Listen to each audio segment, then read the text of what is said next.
Welcome back, everybody, to the Nerdcore podcast, the podcast that reviews movies and talks that nerd shit. This is episode 640, and it is your top 10 films of 2023.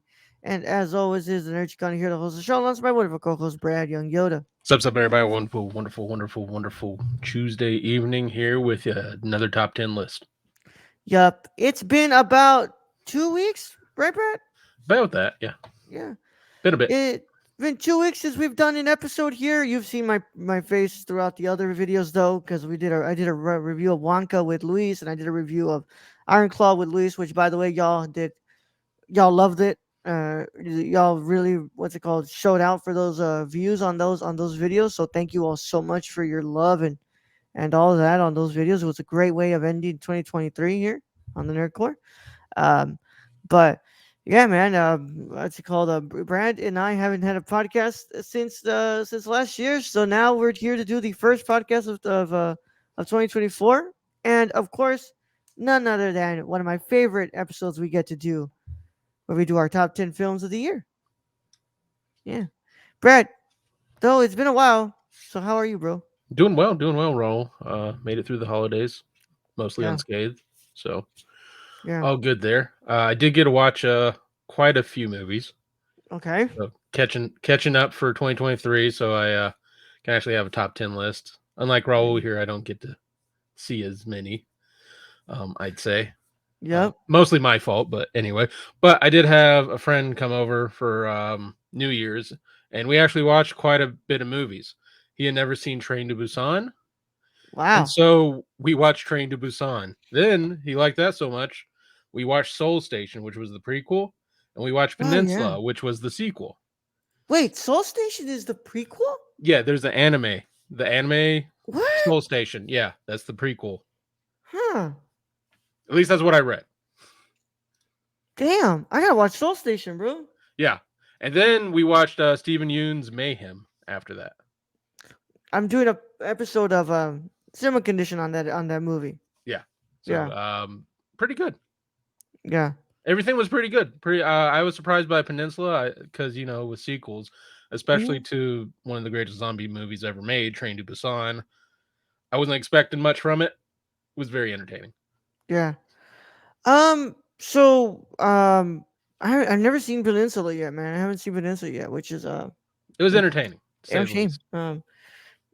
Brad, I would like to say I think that both of us took catching up pretty seriously. I would say that we definitely did. I'll go ahead and go into stats when we go into the list and stuff, but I'll tell you this, Brad. Since the 20th, I've watched 1, 2, 3, 4, 5, 6, 7, 8, 9, 10, 11, 12, 13, 14, 15, 16 movies. I was doing 1 to at least 3 movies a day from the 20th to the 30th. I didn't watch a movie on the 31st because I was tired of shit. And I went to go, do my New Year's Eve celebration. But I'd say I this year, yeah. I will say 8 of the movies on my top 10 list were watched within this time frame. Yeah. Yeah. It's So I always did I yeah. did the catch up thing. Yeah.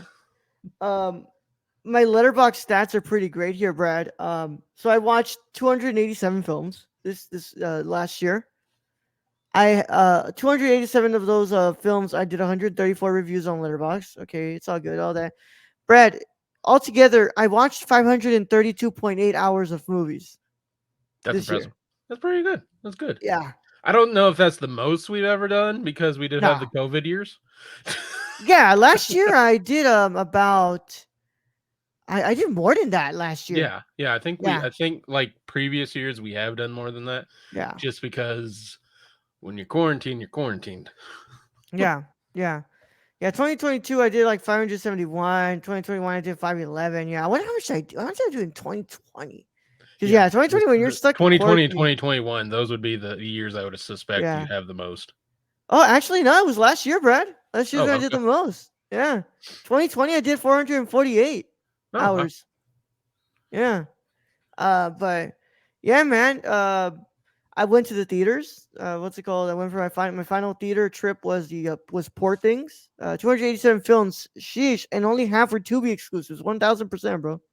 Yeah, My final movie I watched before the new year ended, so I took time in between to catch up. But before my final movie, which was during New Year's and ended a little after New Year's, was Killers of the Flower Moon. yeah. I still say it counts. What's it called? You started in 2023. You didn't get to Yeah, finish in 2023, but yeah. I'm Um, counting all the movies that were 2023 movies. So yeah, that's yeah. that's what I'm doing. Though I have to say, Brad, I did tell you this, which was pretty funny. Um, my first movie I watched in 2023 was well, I mean 2022 was Jaco de Nantes Mhm. from Años Verdad on the 2nd of January, and my last movie I watched in 2023 was was what's it called, The Existence from David Cronenberg on the 30th. So yeah, quite the parallel with those I two mean, different movies. yeah. I Yeah, but I mean, if you probably look through our reviews this year, I don't know if it's on Letterbox or not, but through yeah, our reviews, there is so much different genres for this year we've gone through, yeah, from like the Pooh trilogy to our horror month. Like it's all across the board. yeah. Just great stuff, man. It was a great year of podcasts. This year's gonna be even better, and there's just so much going on, man. But we're here to do our top 10 movies of the year. And before we do that, I'll let you know what else did I do? I just watch a bunch of stuff. Oh yeah, my hat. I got a sombrero, Brad, and No, yeah, I've been I did see the cowboy hat yeah, man. with the whole suit. But Yeah, man. You looking snazzy. Yeah, man. I don't know why, bro. That just it gives me so much power, man. I mean, I would have drank with you. It's just so much power, man. I don't even drink, Brad, and that thing made me want to start drinking, I mean, bro. that's just the way it is. Yeah. Yeah, we got to what's it called to my friend's house for New Year's Eve that we were doing there, and I just went immediately to the grill with him, and I was just looking in the grill like, Yeah, good. did you go into dad mode? Yeah, I was like, it's coming out pretty Mm, good. yeah, Yeah, looking good. yeah, it's looking good. Don't burn it. Yeah, I was holding my hand like You so that need a my friends, cerveza. yeah, my friend went and grabbed his hat too, and it was like, yeah. Hmm. Yeah, Yep. and all Yep. of a sudden, my other friend got there, and we were all just around the group. It's just, it's Hang of the hill story. King of the hill story. yeah, yeah. But just yeah, man. I got a hat, and that makes me. I have so much power now. I have so much power, man. It's just I become a whole different man when that hat gets on. Gets on, Brad. Yeah, You yeah. have authority now. Somewhat, yeah, somewhat, Somewhat. right, Brad? Yeah. Somewhat. Um, but yeah, Oh, man. I gotta congratulate you though on your own channel. The last reviews you've done, pretty fucking good views. So Man, they love the top good on that. five. Yeah. Dude, they love the top five video. I did honestly, I didn't think I was gonna get it like that because if you watch the video, you know that it's like four criterions and one arrow. Hmm. And I'm like, well, it's not gonna have as much variety as like other big channels that have like they have money and they can these people Or have jobs and or stuff they and get sent the videos and yeah, shit. Yeah. yeah. So like, mine's obviously missing stuff like Oppenheimer and all that stuff. That like obviously if I would have had Oppenheimer, that could have made it in there because I heard it was a great disc. And then stuff got here pretty late and I picked up some stuff pretty late, so I didn't get the chance to watch and review it. So I was like, okay, we'll see how well I do, especially because my last one before that, my final review of the month of the year was like stuck at like 6 views for a bit. And I was like, oh, you know what, maybe it was maybe it's like what's it called it's winding down, people are just what's it called not really on YouTube right now watching this, and then that top five dropped and I was like, what the fuck, like Yeah. people are what's it called watching this, man, like I'm I think surprised. it's just the BuzzFeed generation. We're the Yeah, BuzzFeed generation where we just want top 5 lists and top 10 lists. they like their list, man, they like their list. I'm pretty sure we're gonna get some good stuff on this one too, Brad. Also, um everybody leaving nice comments and rolls, I thank you for that. But if you could do me the favor and coming here and leaving nice comments, I would also enjoy that. yup, I've not yup. seen one rude comment to you. I haven't seen one either. Even the one that was kind of a little hostile with saying that the memories of murder transfer wasn't good on the Criterion. still when the reply was like explaining to me what he didn't like, so he was still being really respectful. Yeah. But yeah, nothing like insulting me or anything. We meanwhile over here, we ruffle some feathers and we get a whole My fucking God. novel. It's worse than the whole Sonic guy. Yeah. Well, there's Raul's new director's garb. He never takes the cowboy hat off between takes. Yeah, I will be directing films in that cowboy hat now. That's a Robert Rodriguez move. Yeah, yeah, yeah, man. But yeah, I got two new videos coming up this week on that channel, so I'm really excited. I got a bunch of other stuff that I pre-recorded that I need to edit, and but just really surprised with that. But yeah, I think both my channel and this channel we did some great stuff last year, so really excited to see what we do with this year. Yeah, Yeah, and also we'll be having gameplay with Luis. So yeah, those will be dropping probably, I think, Thursdays. I think that's what he I said. believe so. Yeah, Yeah. yeah, So we need to do another Escape the Backrooms with all three of us. yeah. But nonetheless, it's enough beating around the bush here. It's time for us to We get gotta do into this. lists. Yeah, List. we gotta do the list, man. We gotta do the list. And of course, you already know how this works, guys, as we've done every single year. I think since like 2019 or 2018, I can't remember. Been a while. It's been a while, but we do this every year. So we start from 10 and we go up to 1. I give my number 10. Brad gives his number 10. I Then I think give my number I I 9. I, th- I think in previous years we've matched a lot. Mm-hmm. I don't think we're gonna match any. We might match one or two things on this list. Yeah, yeah. But before we actually get into those, we do a little bit of honorable mentions here. And I know Brad called me out on Twitter, and what's it called? Because I was posting my letterbox top 20, top 20, I'm like, my we've ranks got a show to 2023. do, so you got to save that. Yeah, but I have to omit some of these movies because the rules are as they follow: is that the film has to have been released on video on demand or streaming. It had to have at least gotten a limited release in the theaters. And I have about 3 films here that were festival releases and were not released in theaters yet Mm, or, video on demand or anything like that. So, my honorable mentions I'm going to give here is Mexico's submission for Best Foreign Language, Best International Feature Film, which is really high in my list here. It's actually what's it called at number 6 on the list itself on Letterboxd, but it's not on this list. Totem, really beautiful movie that actually really got to me. As it's about a little girl who lives with her parents, with her mom and her dad, but her dad's really sick, and they are planning a party for his birthday. But as the movie continues, the little girl starts to realize that it's not a birthday party; it's the goodbye party because he's dying, and mm. it's kind of Well, a in a way I really thought it was really related to like a reverse beautiful in a way where it's like the mother is now preparing the child for her to say goodbye to his father instead of the father being the one to say to what's it called prepare the child for his death. So I thought it was really interesting. um Family Portrait is another honorable mention. Incredible movie that I watched at Museum of Fine Arts for the HCAF Film Festival, and uh, that one I don't want to say anything about it. I just say that it's a very interesting experience that is unlike anything I saw that last year, and I think that it's a movie that needs to what's it called be experienced as it is.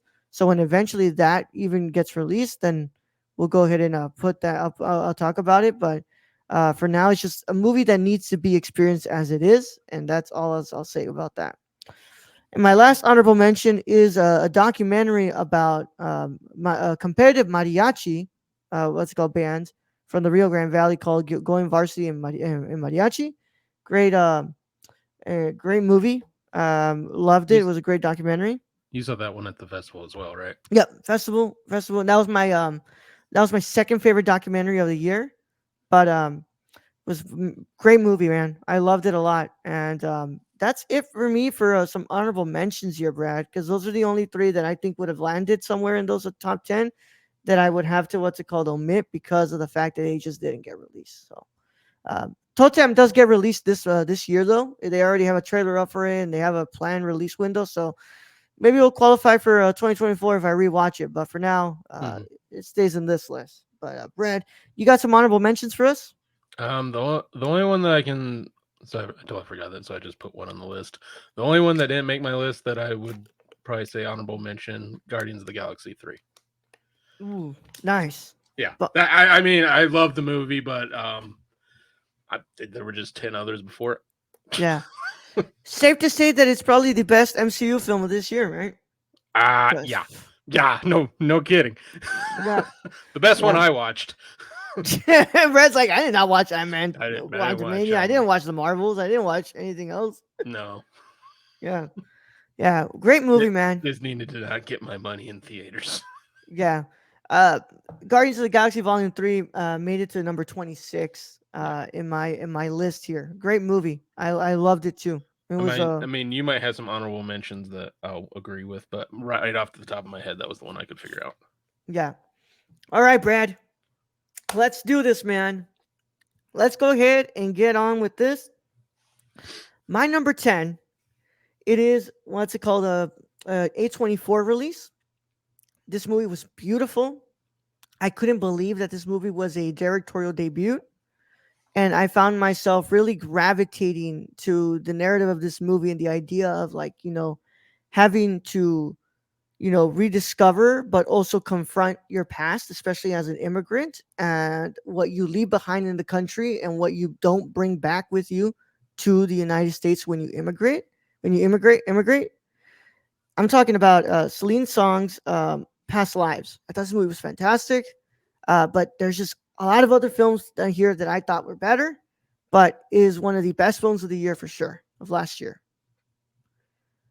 Brad, what's your number 10? My number 10 is Wes Anderson's Asteroid City. Brad, you put it at number 10, and some lists are saying that that's one of the worst movies of the year, right? I mean, so for it's a Wes Anderson film. It is. I don't see where people are going, it's the worst movie of the year. I absolutely adored this movie. The sets, the colors, I mean, everything that I love about a Wes Anderson movie is in Mm-hmm. this. The actors, he brings back his actors. That the one, titular scene with Margot Robbie, and that whole 3 minutes in the film, that makes the film to me. Yeah. Wait, you talking about Margot or you talking about Scarlett Johansson? No, Margot Robbie. She's in this movie? Yeah. Remember they're talking on the ledge? Pretty sure that's Margot. No, that's not Margot, bro. Oh crap. Okay. No, What do I know? I'm looking here, bro. That's not Margot, bro. I thought it was Margot. Sure, you're not talking about Maya Hawke? Maybe. No, Yeah. no. Maya Hawke's the teacher. Yeah. Because what's it called? I'm looking here, Brad. We do not have Margot, dude. I do not know who the actress was. I could have sworn it was Margot Robbie in the 2 minutes she was in there. Yeah. Oh yeah, she cameos right here. Where? Wait, Who what played the fuck? Augie's late wife? That's wild. Margot was in this movie. Yeah, remember in the black it goes black and white? Yep. And they're on the ledge talking to the balconies, talking to each other. Shout out Margot Robbie, bro. She got a fucking Wes Anderson film. Shout out to me for not being wrong, because that'd be bad in the first fucking pick. Oh my god. Because that scene really, I mean, I just love that scene to death right there. Bro, I didn't hate what's it called? I didn't hate Asteroid City. I actually rated this like a 4 out of 5 on Letterboxd. I don't see why it got so much hate. No. Is it a Grand Budapest to me? No. Is there a lot? Is there a lot of better Wes Anderson movies? For sure. But this is still a good Wes Anderson movie to me, and it was a really fun watch. Yeah, I thought it was a really good one too, Brad. I don't know what people, really hated about this. I thought obviously it's not the best that he's done, and I think that he's obviously done better. But I thought it was actually a pretty damn good movie, Brad. I mean, I was just as entertained with this one as I was French Dispatch, honestly. Yeah. Actually, Brad, I like this more than French Dispatch. Yeah, I'm kind of even with it, but I lean more towards this one just because everything that went into this movie, the sets, the the clothing, everything, the costumes, it really made it for me, and I really enjoyed it. Asteroid City was at number 35 for me this year, but still damn good movie. I gave it 4 stars, Brad. Yeah. Damn good movie. Yeah. And my number 9 is this Mexican body horror film called Huesera, the Bone Woman. which is Wow, that's about cool. this woman who is pregnant, and as the pregnancy continues, her body starts to transform, and as you can tell by the what's it called, the title, it's her bones that begin to like disfigure, and the body starts to take away some stuff from her as the pregnancy continues. It's also a really interesting film that looks at, family and Mexican culture, and I thought it was a really good movie. So that's my number 9. It's directed by this woman called Michelle Garza Cervera, who I believe is going to be a massive voice in Mexican cinema. She's incredible, and I really, really like this movie, man. I'm Uh, gonna have to watch that one. That one sounds ridiculously awesome. yeah, and the what's it called? The actress Natalia Solian is really good in this too. So I'm hoping a lot of success comes to these ladies because they did a great job in this movie. So Brad, what's your number 9? My number 9 is Nicholas Cage's Dream Scenario. Directed by Mr. Christoph Borgli, Brad, who you haven't seen. Sick of Myself, which I have to tell you is another really funny movie. Yeah. I just this movie. It's Nick Cage continuing on his massive extent, starting I think it was Mandy, and this continued on with Pig, and then continued on with The Wait. What was it? The Wait. Unbearable Weight of Massive Talent. Thank you. The longest title in other than the Jesse James one. It's Yeah. just continues just this thing of just Nick Cage being the most electrifying actor right now and just choosing weird roles, which we hmm thought he did before, but now he does it and he does it well. And I just it's a psychological horror in every way. Yeah. He gets famous and then the people turn against him. And it's just awesome to watch. That's what I really took away from this, and I think it's Nick Cage really bringing the best out of himself, where you can see that ego of Nick Cage coming out when he's like, oh, everybody's dreaming of me, and then you go Yeah. to the Mandy version of Nick Cage when everybody starts having nightmares of him, and I just absolutely loved it from beginning to end this film. Well, I didn't get the chance to watch Dream Scenario yet, but I'm still catching up on some stuff. Well, I'm still able to watch some stuff right now, but that's one I want to watch because I do love Christopher Borgli. I think he's a great director, and And it's a weird movie.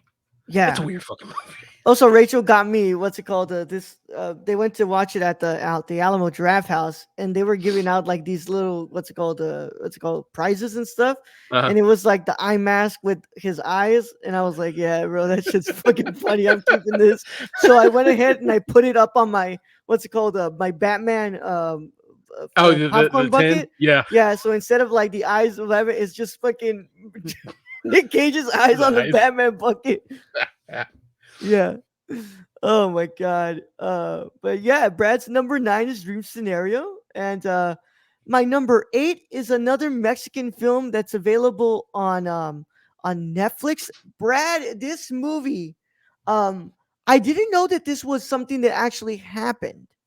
I'm talking about this film directed by Luis Fernando Frias de la Parra, called I Don't Expect Anyone to Believe Me, or as it is in Spanish, it's No voy a pedirle a nadie que me cree.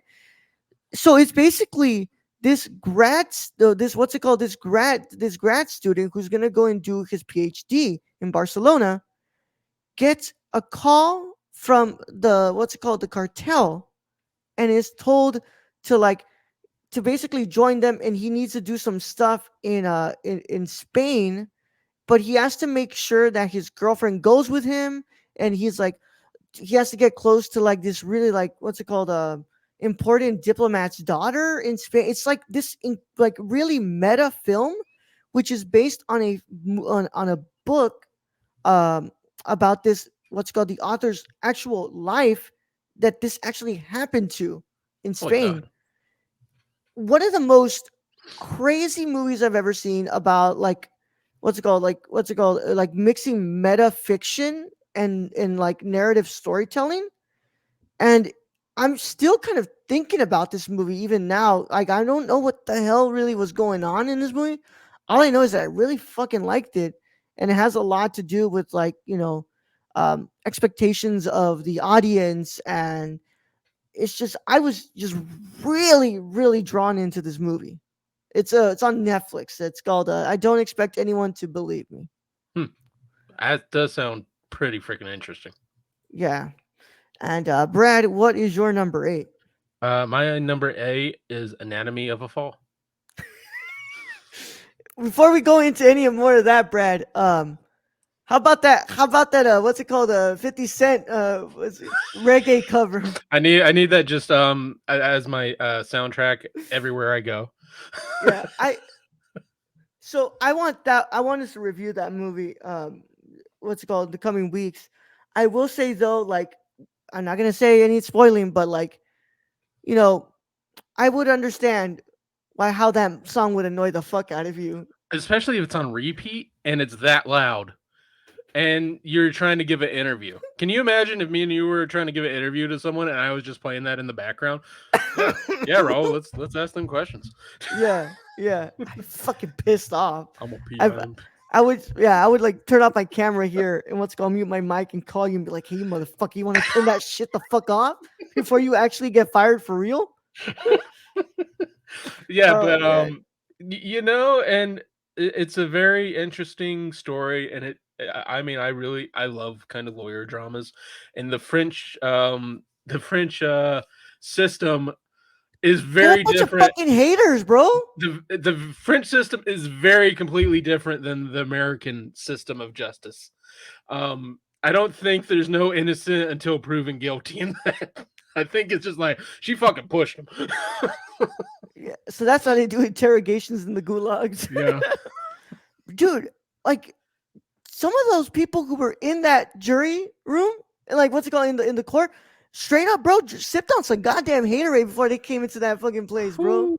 Like, And I mean, like they were even picking on the blind 10-year-old. I'm just like, holy god, guys! yeah, What do you um, mean you made a mistake? He's like, I'm blind. I don't. yeah. What the fuck you want me to do, dude? I'm fucking blind. But yeah, damn good movie. That's gonna show up later in my list. But yeah, Justin Triet's Anatomy of a Fall, Brad.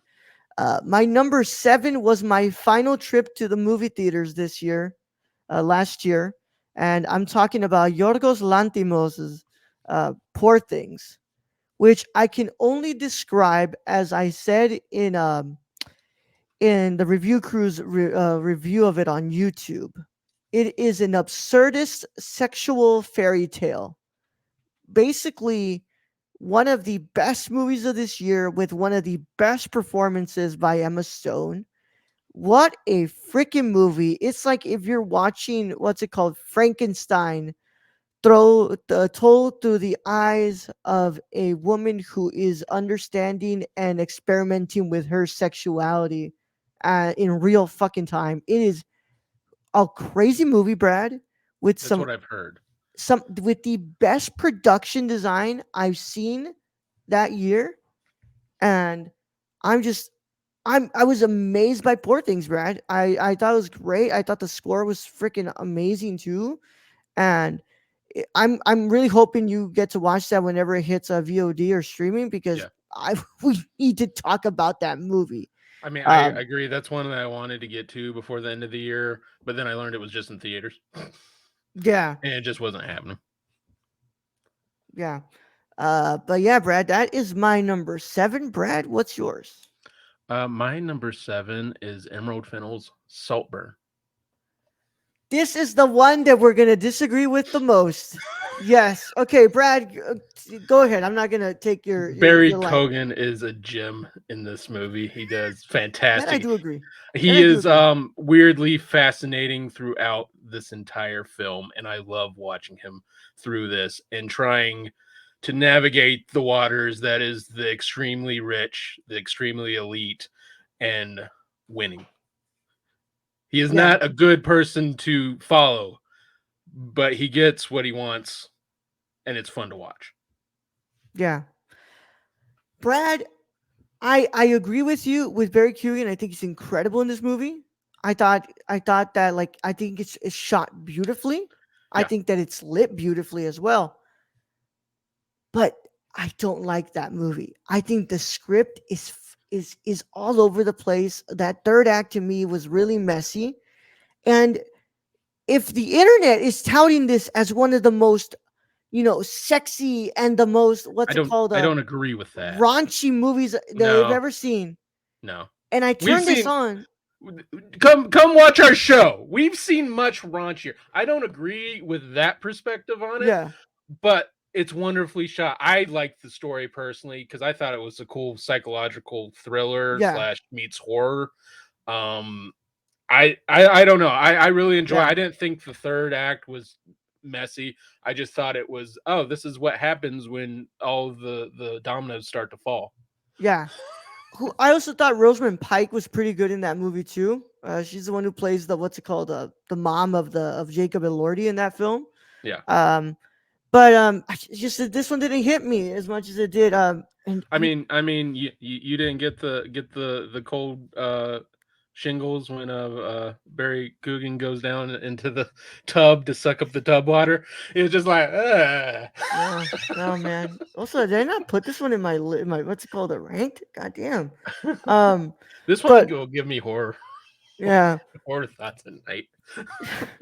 But and everyone was like, "Oh my god, his cock is out. His cock. You can barely see it." No, when he's at the end when he's walking out, Yeah, or when he there are moments in the film like, oh, he's about to fuck the grape. Yeah, he totally did that. Okay, I mean, there's some stuff that wasn't surprising by the time you get to the end of this for sure that you could yeah, see, but that's why it's only number 7 on my list. yeah.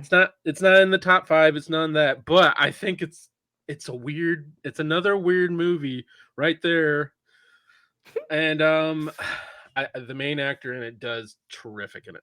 Like, I Yeah. mean, I can't. The man deserves a nomination for that, in my opinion. I think he's really good. I won't agree with you on that part, but I think he's really good in this movie. But Brad, my number 6 is the best. Well, not the best. I'm sorry. The second best animated film of this year. A movie that literally made me forget that this is a two-parter. So when I'm sitting in that theater and that ending happens, I left and I didn't leave. I let out an audible fuck. Oh, it's Spider Man. Yeah, I'm talking about Spider-Man Across the Spider-Verse, man. Oh, me What a too. I did the same thing. Yeah. Stacy says, nah, bye. The Nerdcore reviewed much raunchier material. Everyone remembers that when they had the MILF Next Door marathon watch along. Shut the fuck up, Stacy. Um, I love this movie, Brad. I thought it was a great step up from Into the Spider Verse. I think that it improved on everything that I had a problem with in Into the Spider Verse, and I just who can deny that amazing, what's it called, animation, Oh the yeah, mute, the it's beautiful. score. It's beautiful. The whole movie. Yeah, The whole movie's great. the whole movie's great, man. I love this movie. It's I think that if The Boy and the Heron doesn't take it at the Oscars, I think that Across the Spider Verse is obviously the one to take it, because I this movie was freaking awesome, and I'm so excited for Beyond the Spider Verse whenever that eventually comes out. I'm so sad I didn't get to see The Boy and the Heron. That's all I'm gonna say. Yeah. What's your number 6, Brad? My number 6 is the documentary David Holmes, The Boy Who Lived. Damn. Okay. Yeah, I think it's a very pivotal watch, especially for someone who grew up with the Harry Potter, like when Harry Potter like That whole started, craze. Yeah. that whole craze, and you don't hear these stories. And Oh. it's a great thing Daniel Radcliffe did to be like, this was my stuntman, but this was also my friend. Like this was my mentor. This was, who I looked up to. And accidents can happen on movie sets, and the audience doesn't get to see that. You only really get to see the glitz and glamour and the actors as they are. You never get to see the behind the scenes people actually working to make it a film. And I Hmm. really thought that was really cool of Radcliffe to do that, and really cool of David Holmes to kind of bring us into his world and be like, look, like, yeah, shit happened. I'm being taken care of, and I'm living life to the best I can while I still can. And it's, I mean, it's a very emotional, very hard watch in some places, but I think it's a necessary watch, especially for those who are fans of Harry Potter. Yeah. Damn straight, man. I want to see that too. I want to see that movie. I want to see what's up with that, because I'm really interested in that, especially because, well, rarely do we ever hear about stuntmen, and we ever what's called see documentaries about stuntmen. So that's something that I think that is pretty important to watch, and especially him allowing that vulnerability to show on there, and Daniel Radcliffe to give him the platform to share that vulnerability with us. I think it's Yeah, just great. All right, Brad. We're top here, five. Brad. We're at the top five. These are the top five guys. These are also includes three of the movies that made me cry this year. Um, and out of these five, only two are 5 stars this year, which you can probably tell are number one and number two. But yeah, my number five is Christopher Nolan's Oppenheimer. What is there to say about this movie that nobody else has, that everybody hasn't already said on Twitter? This I movie's mean, the fucking epic. the man created a bomb. Yeah, this movie's epic. It is one of his greatest achievements, and that's saying something for the guy who made Interstellar, Memento, the Dark Knight trilogy. The man is still creating these amazing films, and Killian Murphy transforms into J. Robert Oppenheimer in this film.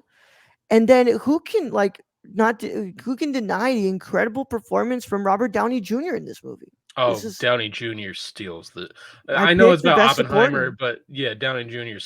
kind of steals some scenes in there. Yeah, that is still right now the front runner for best supporting actor, and I 100% agree. I think that this man is incredible in this movie, and Emily Blunt too. Emily Blunt is really good in this movie, but like Florence Pugh, for the small amount of time that she's in there as well, she just eats Does up the well. screen as Yeah, well, man. it's a great movie, and I would have it higher on my list, but I've seen better Christopher Nolan movies. Yeah, I yeah, mean, it's like great. Like, don't get me wrong, but I mean, I've seen better.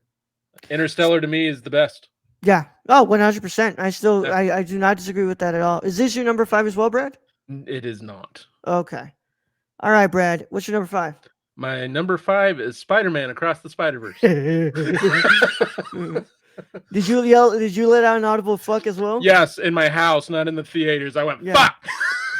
God damn it! Because it's like it's ramping up, and you're like, oh my god, I can't believe it. Like, what's I don't even know how much time I have left here, but I know that I've been here for a minute, and then all of a sudden, like, and then and boom, what's it called? It's done. You're like, I mean, how dude, long what was the? this movie? I want to say like 2 hours and 20 something. I mean, like, had Scorsese done it, this thing would have been done. Oh no, he wasn't. Fuck y'all, man. We're saying this thing's Just the saying whole that thing, you ain't bro. giving no intermission. We finishing this. Yeah, you just sit your ass down. You can finish this shit, bro. You can pee Yeah, in your popcorn. yeah. 140 minutes, Brad. 2 hours and 20. Yeah, right on the dot. Yeah, great movie, Brad. It was one of the Love best it. ones, man. It was a fun Just watch. really fun watch, man. One of the best, and just another argument for why animation just isn't for kids, man. I think this No, movie has a it. lot of adult themes in it too. I mean, anybody who's ever said that, you've never seen Grave of the Fireflies, Yeah, Akira, any movies that just blow your mind, just of how great they are and the stories they tell, and some that are adult themed. Like Akira, I wouldn't have a kid watch. Grave of the Fireflies, wouldn't have a kid watch. There's a ton of movies I want to have a kid watch. yeah. Damn, I also Loki kind of forgot to put one here on my list. Good thing I have a letterbox pulled up here. I mistyped here. Um, but I should probably fix that because I'm gonna do my top 20 on my Instagram. So yeah, I should probably put that up here. My number four, Brad, is my favorite documentary of this year. Um, the first movie this year that actually what's it called? It made me cry, and it's Maite Alberti's The Eternal Memory. So basically, this is a documentary about one of the most prized journalists of Chile, who was covering them during the Pinochet dictatorship, and we're following him and his wife as this man has sadly uh, been diagnosed with Alzheimer's, and the film is just watching this relationship and everything. It is just it's a documentary, Brad, so it can't get any more real than this. And Especially of an Alzheimer's patient. yeah, and was such an incredible movie. I I was there. I was tearing up, but I'll never forget there was a woman who was down. What's it called? Who was older as well, just down in the last rows of the museum when we were watching it. She was just bawling her eyes out, man. She had another woman just there comforting her, and like it's very real. It's a very real thing about aging, and it's just a movie that's so raw and powerful. It's available everywhere now, so you can what's it called rent it and you can stream it, I think. But it's just a movie that was just so beautifully done, and it's just so harrowing, but it's so real. This is her second like film that that I've seen that she covers Alzheimer's. She did it. I think it was in 2020. Was another like kind of narrative kind of documentary, where it's this what's it called old man who, what's it called infiltrates a a what's it called a nursing home to see if there's any signs of abuse of the elderly because they've been rumors of it, Hmm. and obviously he realizes that there's no abuse. There's people are just lonely here because they're forgotten about them, and some of Yeah. them are dealing with Alzheimer's. I mean, we've seen a few movies kind of that show that of just the elderly being put into a home and then the kids never visiting. Yeah. Um. Fucking what's it called? The what's it called? Separation, Brad. Yeah. Um. Wait, Brad. I think I fucked up here, Brad. No, Oh, that's did my you? number five. Ooh, Wait, what? No, hold on, man. Raul messed up his list. Yeah, I fucking So did, you bro. did add Saltburn. Just kidding. Wait. Okay, so Waseda is number 10.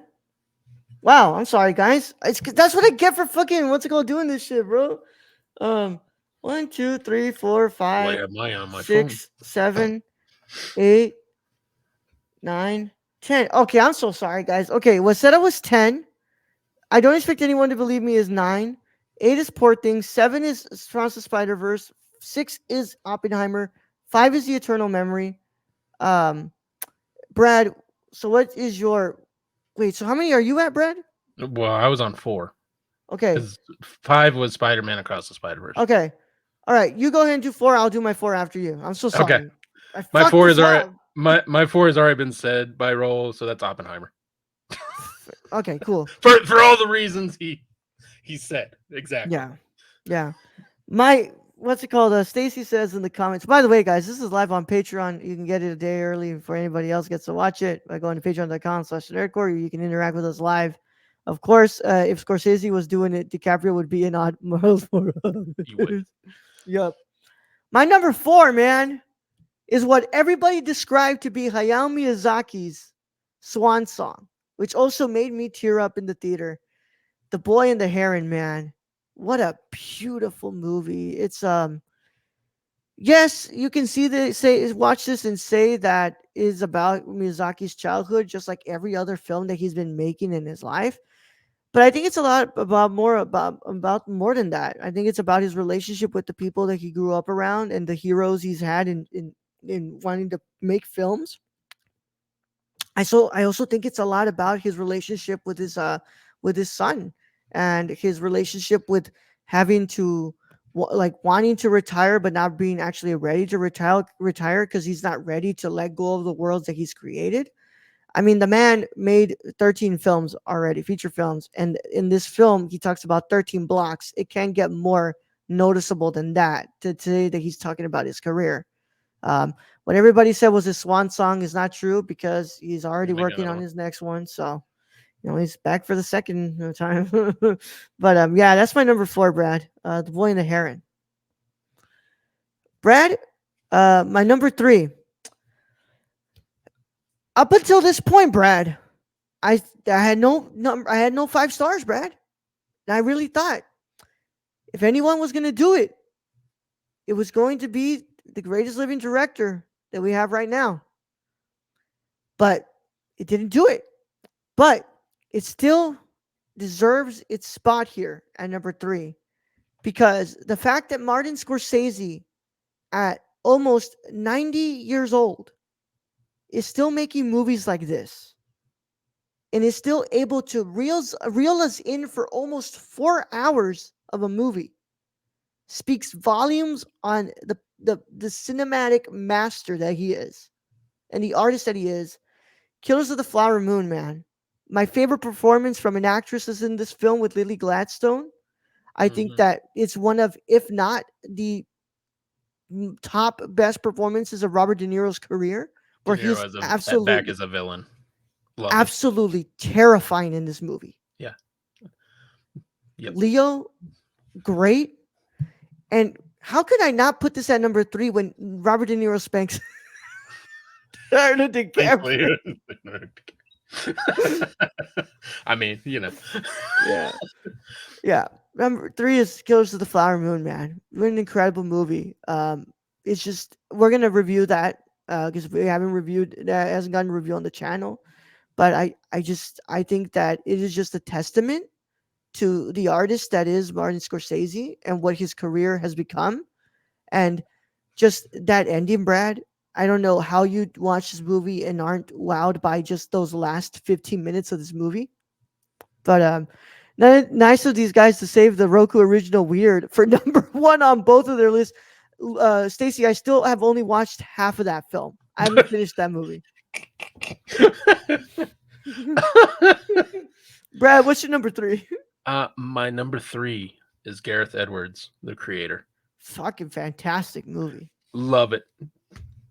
John David Washington is terrific in this main role, and it just, from being a Blade Runner fan, this just fills my sci-fi heart with that story of like, oh, the replicants real people. It's kind of like, this is AI real people, Yeah, and it puts you through the motions and the emotions of this main character, who's at first is like, they're not real. You just turn them off, to by the end of it he's changed his mind completely, and he's like, they are real, and they're living, breathing, thinking, you know things with souls, basically. yeah. This was number 15 in my list, Brad. But I have to say, I wholeheartedly believe that if Gareth Edwards' Rogue One had actually come out the way that it was filmed, I think that it was going to look like this. I mean, this is a beautiful, this is sci-fi at its best to me. Like, it's 100%. just absolutely beautiful, gorgeous film. Yeah, I thought it was an incredible movie, Brad. Some of the best visual effects of this year, other than, of course, Godzilla minus one. But Brad hasn't seen Godzilla minus one yet. No, I So do want to watch that though. yeah, yeah. Brad, my number two is a film that you brought up already. My one of my two 5 stars of this year. I'm talking about Justin Triet's Anatomy of a Fall, one of the best procedurals of this year. I A love a good movie, lawyer movie, fuck man, just especially when it's the French courts, who I have yeah, no idea what's going on. a I'm movie like, I that don't I've think that's yeah, allowed. a movie that once again, like it made me like it surprised me that the whole marketing of this movie is like neon posting that, like, did she do it? Find out in this movie, which is like not even the biggest concern of this film. No. Because like this movie isn't even concerned with if she did it, because I feel like that whole courtroom has already made up its mind that she did it. Yeah, the movie pertains more around the chemistry between the child and the mother, Yeah, and the motions that child's going through, thinking maybe his mother did kill his father, and what yeah, if, and he has to find out for himself, yeah, and decide for himself what the answer is. And it's a great overall film. yeah. I see 100% why it won the Palme d'Or last year. And yeah, I mean, just another great movie. I can't wait for us to do our actual review on this, because this is one of those that I was really, really surprised by. And so much to the point that, like, I was watching it on Christmas Eve, and all my family's like, "Hey, come on over here. What's it called? We're all hanging out here." I'm like, hold on, Oh, watch Anatomy of a Fall. I gotta finish this. Yeah, I'm hearing this reggae version of PIMP by fucking 50 Cent. That was pretty annoying. Not gonna Oh lie. my god. On Yeah, repeat. Brad. Yeah. Oh my god. But Brad, here we go, Brad. Number two for you. My number two is Martin Scorsese's Killers of the Flower Moon. Damn. All right, Brad. Beautiful movie. Gorgeous, absolutely gorgeous. One of the best stories out this year, maybe in a Scorsese movie ever. Yeah. And this coming from a Scorsese gangster movie lover who just loves like Yeah. Casino, and I I think the story is amazing that they're telling in this, and I think they do it well. And again, him doing it in his what 80? Is he 90 or in his 80s or like that just blows my mind. It's just it's he's still able to give us this, Brad, so late into his career, and you can tell already, like the way that this movie goes is that, especially the Irishman, Brad, it's like Scorsese has entered this, part of his career that like Kurosawa was in, where a lot of his movies are concentrating on aging Yep. and about like reflecting on what the life he's lived, and in And here, and legacy. There's a lot of legacy talk in that. yeah, legacy. And I think a lot of this movie is, a big, it's a big, what's it called, I think one of the main themes of this movie is actually a commentary on what cinema has become, and the exploitative nature of what cinema has become now, and what art itself is becoming, as we've seen the rise of like true crime and all these things. So I think that it's just such a multi-layered film that Scorsese has created, and I know that we're going to talk more about this in the review, but it's just, to me, when I watched this, I was just, it's incredible what this man is still able to create at his age, man. And just the whole story overall.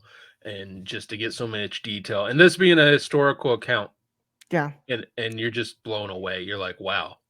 yeah, And De Niro playing probably one of haunting, his biggest villain roles I think ever haunting. seen. Yeah, Brad. My number one. They've already seen it, so I actually want to go to you next. I'm gonna go to you first, Brad. What is your number one movie of 2023? My number one movie of 2023 is Celine Song's Past Lives. Wow. All right, take it away. My hair's just stood up, Brad. Yeah. I, The most emotional roller coaster I think I've seen in a movie. And anyone who's had past loves that didn't work out, that where you move on from that, it really resonates. And, you get those emotionals of what if it did work out? And, what if that person was someone from a past life, you know, back in that idea, and or the person you're with now is the person that doesn't leave, and the person before was the person who does leave, and or you're the person that does leave.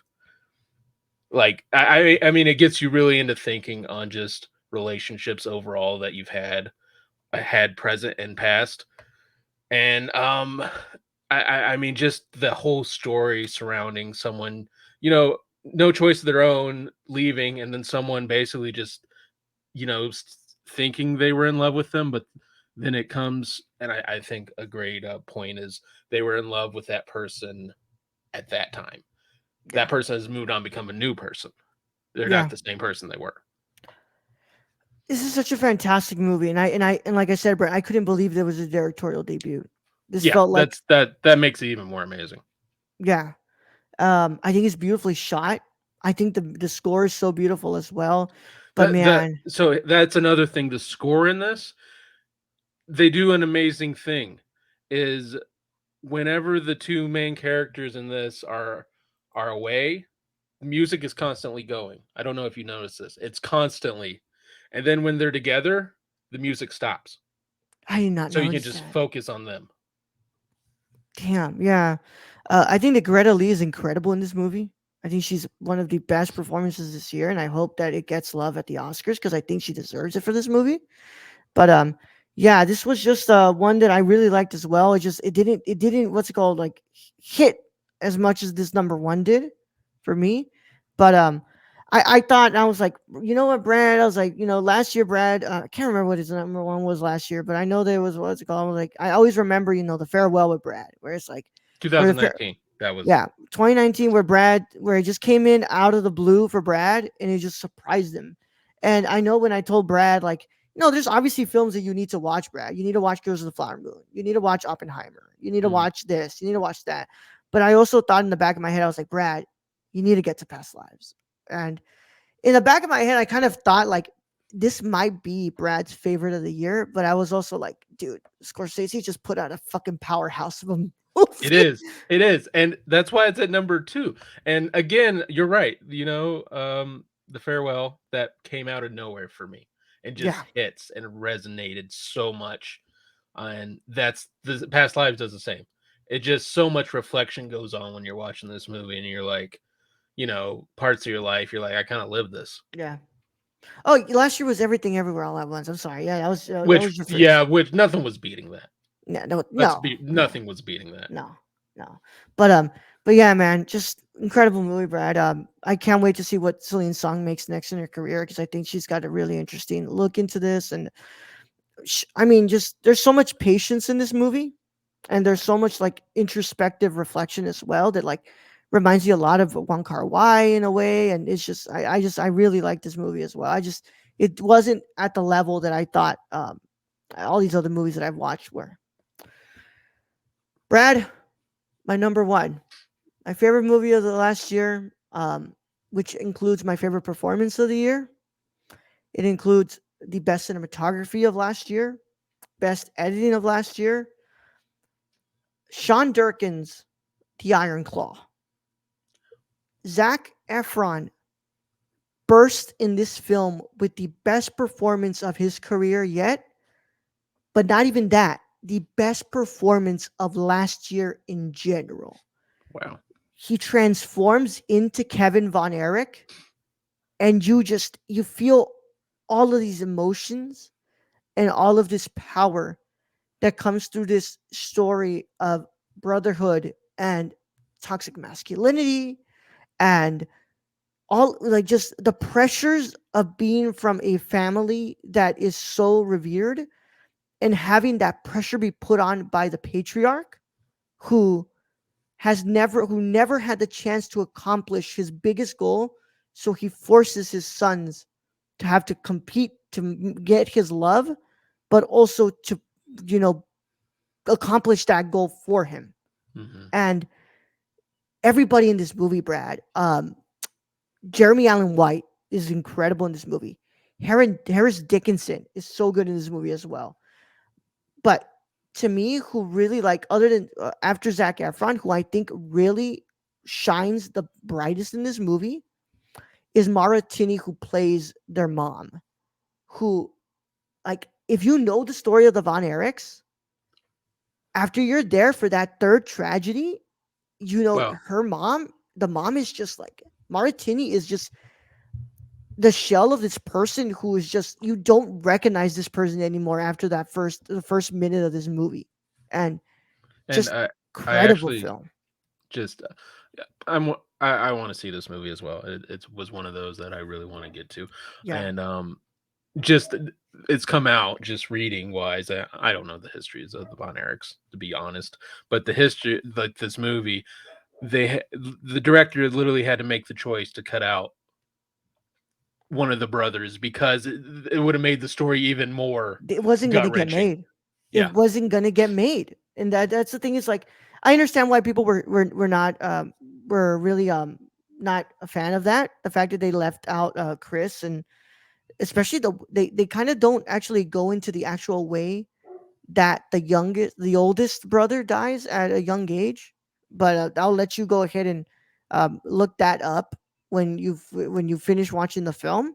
yeah, But I think that like the fact that they couldn't even put Chris in there because it was just gonna be too much, man. It was gonna be too much, and it wasn't gonna get made like that.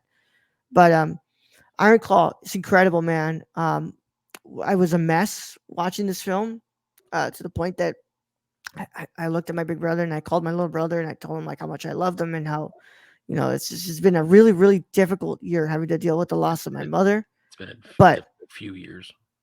you know, there was one thing that I really thought about after my mom passed, and I was like, I sat there and I kept getting all these calls, and I was like, it hurts having to pick up this phone and having to like, accept these condolences and everything. But I sat there and I was like, I know that if the roles were reversed, my mother would be in a worse situation, having to what's it called, accept condolences, knowing that her child died. And this movie just struck a chord in me that I was not ready to endure, even though I knew this story and I knew how depressing the story is, and I know that it was not going to be a walk in the park. But I thought it was great. And everybody who's complaining about Ric Flair, if you want a fucking accurate Ric Flair, go watch a goddamn documentary. That's what you fucking want. I Especially the one on the plane. Yeah, I thought it was so stupid how people are like, oh my god, this isn't even Flair. Who like The You're movie not is not called The Iron Flare, dog. It's called The Iron no. Claw. It's about the Von Erichs. It's not about fucking Ric Flair. Yeah, Ric Flair has probably a minor fucking piece in that story. Yeah. I think Ric Flair's important about it because he has a fucking match with Kerry. Like, Yeah. that's it. Like, you guys, like, the fact that wrestling Twitter, it wasn't even film Twitter, it was fucking wrestling Twitter was just crying about that. Like, guys, who the fuck cares? This is not even about Flair. This is about the Von Erichs. Like, who cares? But yeah, Brad, this was my only perfect score of the year. This was the first, my one and only 10 of this year. Anatomy of Fall was a 9.5, which I'm sorry, guys, I'm already spoiling my score before the review, but this was the only 10 of this year, and just incredible movie, Brad. Also, MJF's in it for like a split second. Yep. I did hear MJF was in it somewhere. Yep. Yep. And and shout out to Chavo Guerrero, who does the choreography in this movie, because I swear to God, I might actually want to see Jeremy Allen White step into that ring and Zac Efron step into the ring, because they were actually pretty damn good, doing their what's it called in ring Do you work. think this is a reignition to his career, Yes, I Zac think Efron? this is about to do for Zac Efron what Good Time did for Robert Pattinson. I think this is about to get Zac Efron some more roles, and I think he's about to reinvent himself. Now, do I want to see Zac Efron, what's it called, reinvent himself and then go down the superhero route like No. Robert Pattinson did? No, because I think that the only superhero I cared to see Robert Pattinson in was Batman. Yeah. At this point, I don't think I really want to see what's it called, Zac Efron play a superhero. I mean, I kind of want to see Pattinson do his Batman thing, get that trilogy, and then go back to Indies. Yeah, yeah. Honestly. This year he's working with Bong Joon Ho, so I'm really interested to see what he's doing with that. But Yeah. but yeah, Brett, I think that this is about to do for Zac Efron what's it called, a good time did for Robert Pattinson, and also if this does not What Pig did for Nick Cage. pick it for Nick Cage. Um, Also, if this Zac Efron does not get a fucking Best Actor nomination for this movie, I'm gonna be fucking pissed, because he 100% deserves it. And honestly, he fucking deserves to win it too. This is a great movie, and I am so ready for you to watch this movie. I never thought I would hear Raul say that about Zac Efron. No, Brad, I watched Firestarter in theaters, the new Firestarter. And I thought that he was absolute dog shit in that movie, Brad. Terrible movie, Brad. I did not like him in that movie. Um, and then the Ted Bundy film that he was in, I thought it was fine. I didn't think it was that great. Everybody was Yeah. like, "Oh man, this is really the one where he's showing up." Um, the Neighbors films, he's funny in that. Like, that's nothing that he's like really showing them chops. But this man, this is where it really shows, and it's just, I think it's just a great move for him, and I just really shows, where that it's never too late to reinvent yourself. And I really love this movie, man. This was a great movie, and if anybody, what's it called, is trying to make a, what's it called, the Eddie Guerrero film, move the fuck over, because I'm trying to make that one. That's the one I want to make. That's mine. That's mine to make. That's mine to fucking make. But Steve says, the internet wrestling community never lets us down. Yeah, never lets us down. They have to bitch about the dumbest shit, bro. Oh my god. But Brad, this is a Brian Pattinson with Good Time. This is a Shia LaBeouf with Honey Boy, and this is fucking Nick Cage with Pig. This is a, what's it called, career making performance for Zac Efron. All right. But that's our 10 favorite movies of the year, guys. And we want to know your 10 favorite movies of the year as well by going into the comments. Tell us what were your favorites of the year. Do you share any of what with us? I know Brad really liked John Wick Chapter 4. That wasn't in here, but that's one that he really liked as well. That's one I would throw out there. In the honorable mention, yeah. In the honorable mentions, yeah. But man. These are our 10 favorite movies of the year. Lots of stuff. That was a great year. I honestly have to say, Brad, I think last year was a great year for movies. Pretty good. I think it was a great year. Yeah. And just like all our other top 10 lists, we always go over an hour on these episodes because it's a lot of talking here, and 10 fucking movies, bro. So come on. Yeah. And not all the same.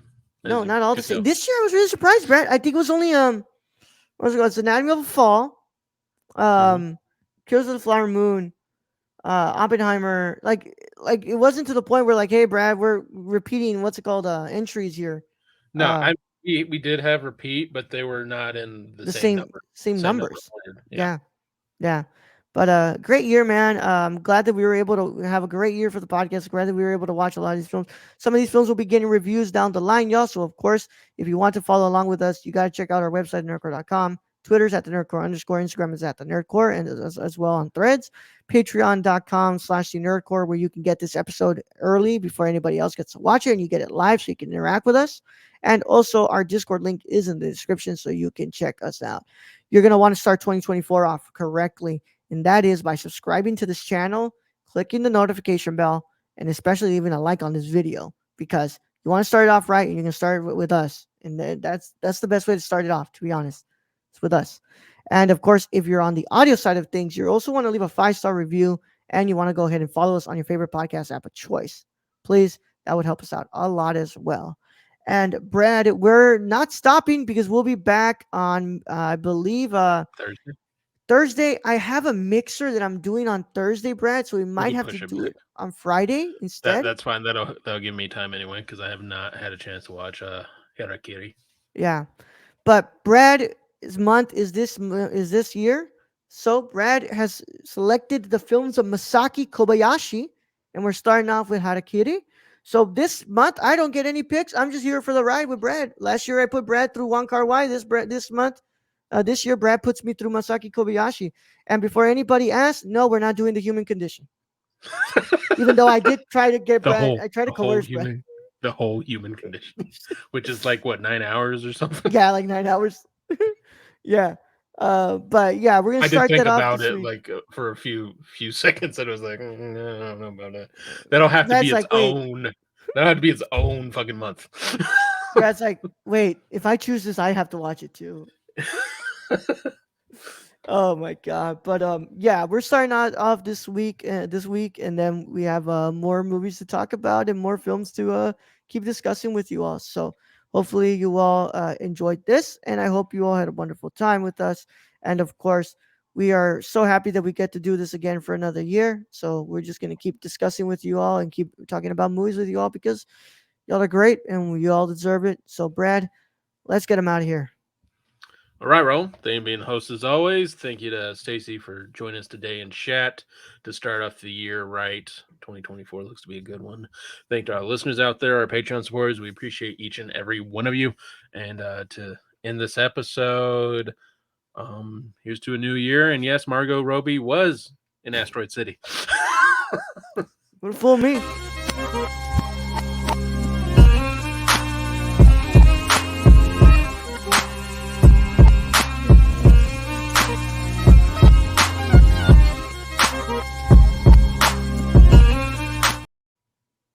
Young Yoda out. Oh shit.